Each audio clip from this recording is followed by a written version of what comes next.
Mark Taylor, Knox County. I want to start by making it very clear exactly who I am associated with and at whose behest and at whose command I am speaking. Some speakers before this board have been associated or co-opted by groups such as SCORE or the Governor's Teacher Cabinet or others with their own very specific agendas. I am here only in the interest of students. That's it.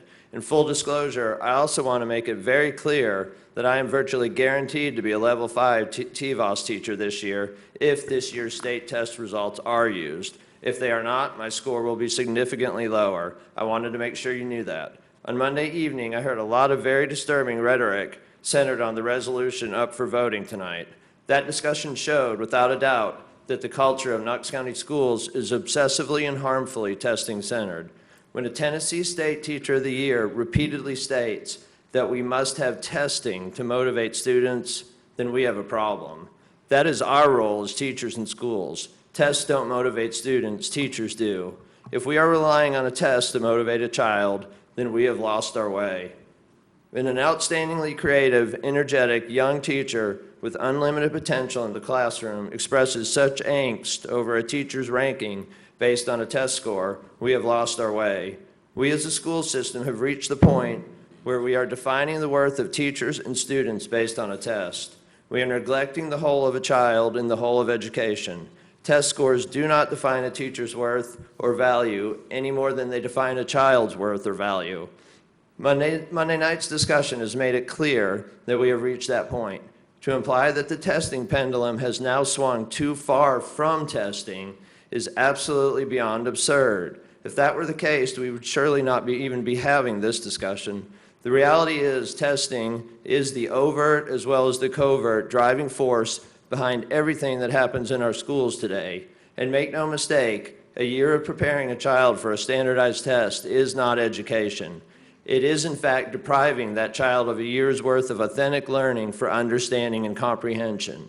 That year is then lost for good, when everything, ranking, evaluation score, number of evaluations, extended contract opportunities, pay, bonus, teaching license, tenure, even continued employment all hinge on test scores. True learning and true teaching then hold very little priority. How could anyone expect otherwise? Teachers must survive too.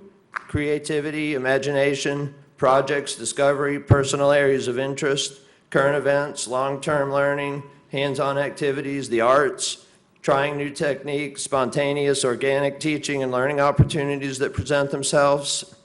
These are all diminished and or relegated to if we have time or when we get back on schedule, or just not addressed at all since they're not on the test and would waste time that could be spent potentially raising a test score.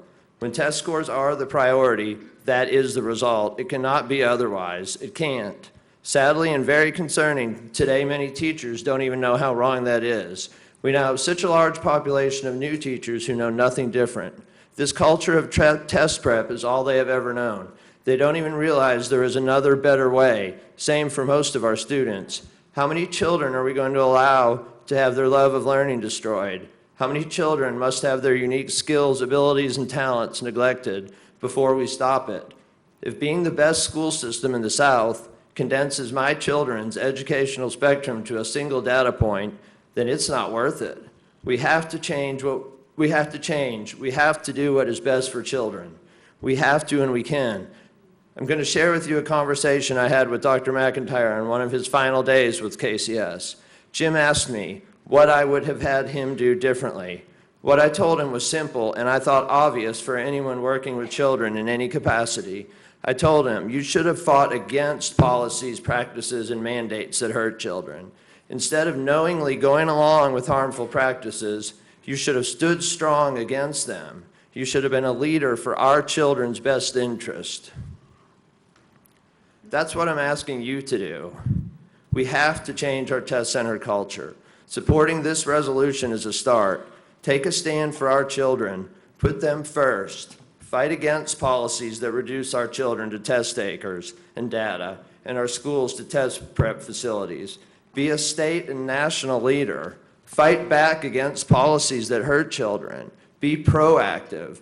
Send a message that we will do whatever it takes to put children first. Knox County is ready for it. Tennessee is ready for it.